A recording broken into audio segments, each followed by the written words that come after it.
کی جدائی میں یعقوب کے آنکھیں روتے روتے سفید پڑ گئی اور وہ جی ہی جی میں گٹنے لگے تو زار و زار رونے لگے، یہاں تک کہ قرأت جاری رکھنا دشوار ہو گیا، مجبور ہو کر رکوع میں چلے گئی تھی۔ سعد بن یزید اپنے باپ کے حوالے سے بیان کرتی ہے کہ حقیقت کا زمانہ تھا، میں نے آدھی رات کو دیکھا حضرت عمر رضی اللہ تعالی عنہ مسجد میں نماز پڑھ رہے تھے اور دعا میں بار بار کہہ رہے تھے، اے اللہ ہم لوگوں کو قحط سے ہلاک نہ کر، اس بلا کو ہم سے دور کر دے۔ ناظرین، آپ کو بتاتی ہے کہ خود رسول اللہ صلی اللہ علیہ وآلہ وسلم کے نماز کیسی تھی۔ عبرانی کے دیوار ہے، حضرت حذیفہ رضی اللہ تعالیٰ عنہ فرماتے ہیں کہ میں ایک رات نبی کریم صلی اللہ علیہ وآلہ وسلم کے ساتھ نفل نماز میں شریک ہو گیا۔ آپ نے سورہ بقرہ شروع فرمائی، میں نے کہا 100 آیاتوں پر رکوع کر دی گی، لیکن آپ پڑھتے رہے۔ پھر میں نے کہا آپ اس سورت کو 2 رکعتوں میں پڑھیں گے، لیکن آپ پڑھتے رہے۔ پھر میں نے کہا آپ اس ختم کر کے رکوع کرے گی، لیکن آپ نے سورہ نساء شروع کر دی، اسے ختم کر کے سورہ ال عمران شروع کر دی اور اس بھی پورا پڑھ لیا۔ آپ ٹھہر کر پڑھا کرتی تھی جب آپ کیسی ایسے آیات کی تلاوت فرماتی جس میں تسبیح کا ذکر ہوتا تو آپ سبحان اللہ کہنے لگتے ہیں، جب خوف والی آیات سے گزرتے تو آپ پناہ مانگتے، پھر آپ نے رکوع کیا اور سبحان ربی العظیم کا ورد کرنے لگے۔ آپ کا رکوع قیام جیسا طویل تھا، پھر سمع اللہ لمن حمدہ فرما کر کھڑے ہو گئے اور تقریباً رکوع جتنا کھڑے رہے، پھر سجدہ کیا اور سبحان ربی الاعلیٰ کہنے لگے۔ آپ کا سجدہ بھی قیام جتنا ہے طویل تھا۔ دوسری روایت میں ہے کہ حضور صلی اللہ علیہ وآلہ وسلم نے 4 رکعت ادا فرمائی۔ میں نے نماز کے بعد حضور صلی اللہ علیہ وآلہ وسلم سے عرض کیا کہ میں بھی آپ کے پیچھے تھا۔ آپ صلی اللہ علیہ وآلہ وسلم نے فرمایا، تم نے مجھے کیوں نہیں بتایا؟ میں نے عرض کیا، قسم اس ذات کی جس نے آپ کو حق کے ساتھ مبعوث فرمایا، اب تک میرے کمر میں درد ہو رہا ہے۔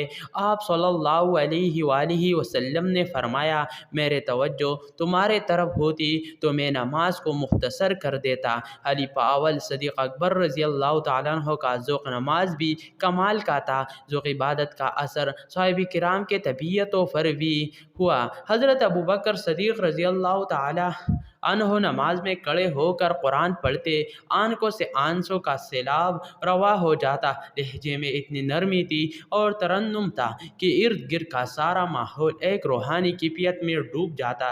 تب ہی مسجد حرام میں نماز ادا کرتے تو آپ کے ارد گرد قرآن سننے والوں کا ہجوم ہو جاتا، جن میں عورتیں اور بچے بھی شامل ہو جاتے۔ اس پر کفار نے رکاوٹ ڈالنے شروع کی تو گھر کے گوشے میں نماز ادا کرنے لگے، لیکن اسے سننے کے لیے پھر لوگ گھر کے باہر جمع ہو جاتے ہیں۔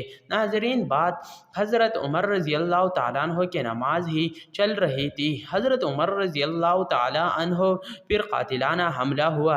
ایسے عالم میں بھی حضرت عبد الرحمن بن عوف رضی اللہ تعالیٰ عنہ نے آگے بڑھ کر نماز پڑھائی۔ حضرت مسعود بن مکروہ رضی اللہ تعالیٰ عنہ فرماتے ہیں کہ دوسرے دن صبح کے وقت ان کے گھر گیا، ان پر زخموں کے شدت کی وجہ سے اشک طاری تھی اور ان کے اوپر ایک کپڑا پڑا ہوا تھا۔ میں نے پوچھا، آپ لوگوں کے ان کے بارے میں کیا رائے ہے؟ لوگوں نے کہا، جیسا آپ مناسب سمجھے۔ میں نے کہا، آپ لوگ انہیں نماز کا نام لے کر پکاریں کیونکہ نماز ہی ایسی چیز ہے جس کی وجہ سے یہ سب زیادہ گھبرائے گے۔ چنانچہ لوگوں نے کہا، امیر المومنین، نماز کا وقت ہو گیا ہے۔ اس پر آپ نے فوراً آنکھیں کھول دی اور فرمایا، اللہ کی قسم، جو آدمی نماز چھوڑ دی اس کا اسلام میں کوئی حصہ نہیں۔ پھر حضرت عمر رضی اللہ تعالی عنہ نے نماز ادا فرمائی اور حالت یہ تھی کہ ان کے زخم سے مسلسل خون بہہ رہا تھا۔ ناظرین، یہ ہوتی ہے نماز۔ نماز میں رب کا خیال ہونا چاہیے۔ دم نماز آنکھیں کھول کر پڑھنے چاہیے، آنکھیں بند کر کے نماز پڑھنا ٹھیک نہیں۔ اہل علم متفقہ طور پر نماز میں بلا ضرورت آنکھیں بند کرنے کو مکروہ کہتے ہیں۔ امام کا ثانی رحمۃ اللہ علیہ آنکھوں کے بندش کو مکروہ اس لیے کہتے ہیں کہ یہ سنت سے متصادم ہے۔ نماز کے حالت میں سجدے کے جگہ پر دیکھنا شرعی عمل ہے، نیز یہ بھی کہ ہر عضو کا عبادت میں حصہ ہے، چنانچہ اسی طرح آنکھوں کا بھی عبادت میں حصہ ہے۔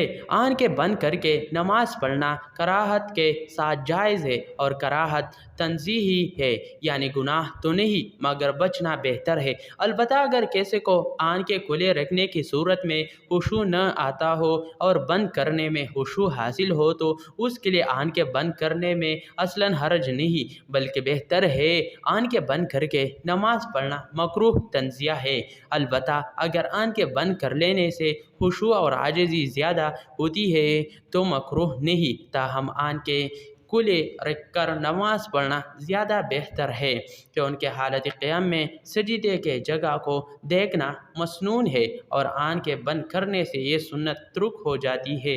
اللہ پاک ہمیں نیک عمل کرنے کی توفیق عطا فرمائے اور ہمیں نیکوکاروں میں شامل کرے۔ ناظرین، کمنٹ باکس میں اللہ کے 99 مبارک ناموں میں سے ایک نام ضرور ٹائپ کرے۔ ویڈیو دیکھنے کے لیے بہت بہت شکریہ۔ آخر میں اللہ تعالیٰ اور محمد صلی اللہ علیہ وسلم کے 99 مبارک ناموں میں سے ایک نام ضرور ٹائپ کرے۔